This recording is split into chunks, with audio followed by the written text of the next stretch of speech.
rising, divine day, divine evening. Hi, soul family. I really just wanted to do a quick, literally a super quick 5 to 7 minute check in with you for this new moon and Gemini transit. I'm only going to pull 2 cards. I'm going to be working with some moon energy, of course, because we are again in this super new moon and Gemini transit. So I will be pulling 1 card from the Moonology Oracle deck, and then I will be using my Black Moon Lilith deck to pull another card. So this is going to be an overall message for my collective soul family. Okay. If you're tapped into my newsletter, you will be receiving this exclusive message via newsletter.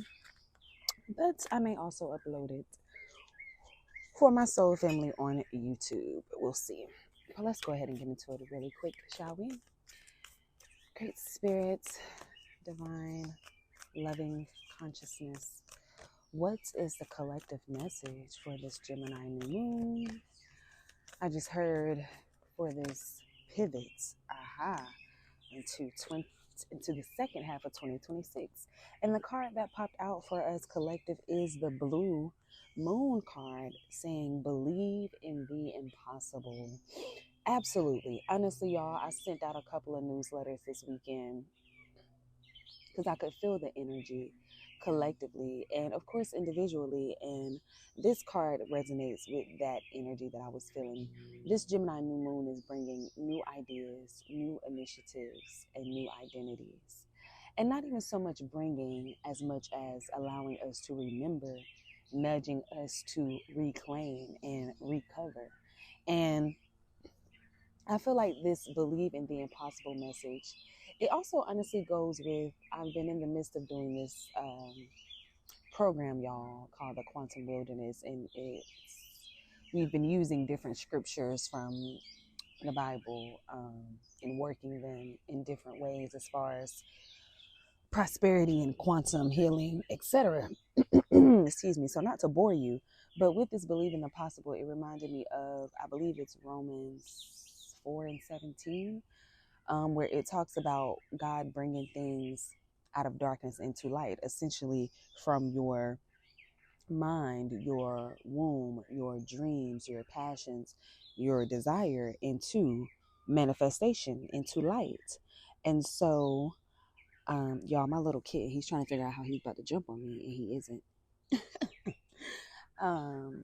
So there's this need for you to stop doubting that things can 180. Okay, there's this need for you to really believe in the impossible, believe that you can, basically, like we talked about in my program, you can, even things that have quote unquote went wrong can be irreversible, in the sense to where you're living in a current now, a new now, a right now.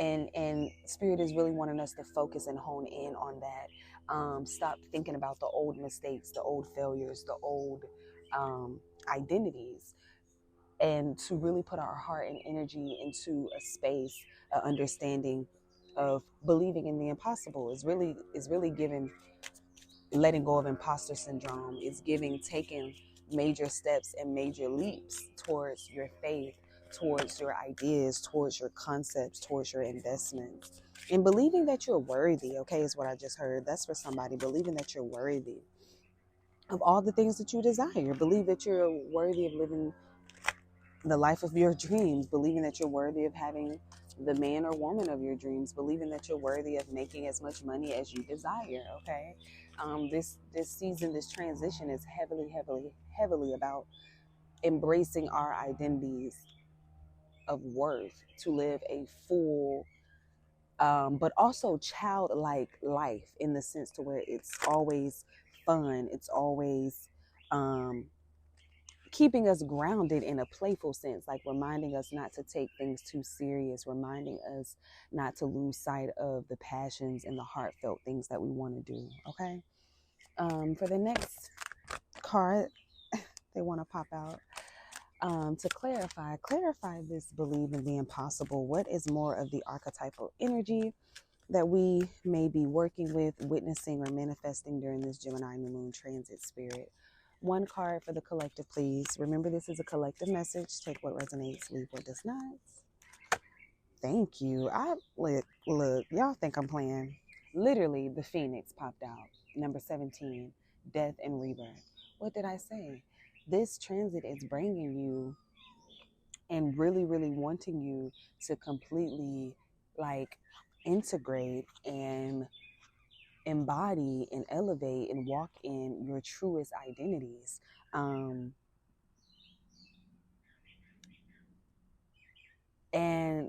the energy of the impossible, the infinite, the cosmos, the everlasting, omnipresent, right? All of these words are coming to my head because that is the energy that spirit wants you to tap into. That is the energy that spirit um, is saying that you need to tap into when it's talking about believing the impossible, tapping into the infinite, the unknown, the untethered, the untouched, the unlearned, the unfelt, right? About yourself. That's what this death and rebirth is saying, believing in the impossible. And to be honest, this may be for a couple of people, but honestly, y'all, on a deep level, the message has also really been connected as well, like believing in the impossible as far as yourself, like there may be something that you went through or something you've been dealing with that you feel like you would never like get over, or like, I don't know, I've had clients, and there's even this is a conversation I feel like in reality where people really do and can feel like too damaged or broken or not good enough, or you know and this could be in any type of way, as far as jobs, school, relationships, right? But like I said, that's another reason I feel imposter syndrome is coming in, because you can't be, you can be. And I hope that this makes sense, and I'm gonna wrap it up after this. But I said something like this in my newsletter yesterday, family. The spirit is really asking us, are we ready to be our whole self without regret? Like, are you ready to really be your whole self without regret? And what I was about to say, and why I mentioned that, is because the download I'm trying to make sense of, spirit just gave me, is like, how are we seeing ourselves as broken selves? You're yourself. You are who you are. I am Lee. I am whole. I am me, regardless of what this journey has allowed me to experience and etc. I am Lee, right? So spirit is also saying, let's be very mindful of how we talk.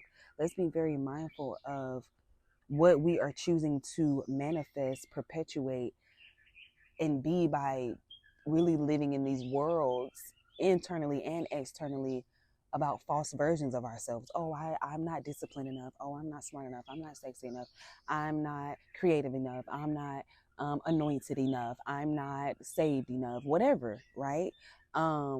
Spirit is saying it's time to cut that out. Believe in the impossible and allow the infinite, the impossible, the omnipresent, the loving consciousness that connects us all to assist you in this death and rebirth, so that you can be the phoenix that rises from the ashes. And the phoenix that rises from the ashes simply continues to elevate, die, and rebirth itself over and over and over, and it makes a sacred rebirth of itself. It takes the ashes and go through the fire and make gold, to make a golden space to rebirth itself. Okay. And I feel like we are in this golden space. That is so good. So family, we are being given the golden space to rebirth ourselves. We are being given the golden shell, the golden rocket, the golden castle, the golden car, the golden steering wheel. It's just so many ways to see this space, this medium of movement, of transition, of death and rebirth. So you're on your golden chariot. Where will you go? That is the question during this transit, family. I hope that this message made sense to you. If it did, drop some comments. Let me know what you think. Let me know if there's any syncs or synchronicities. Like I said, I just wanted to drop in with a quick message for this moon energy, tapping into some moon cards. I love y'all so deep, and until the next time, peace.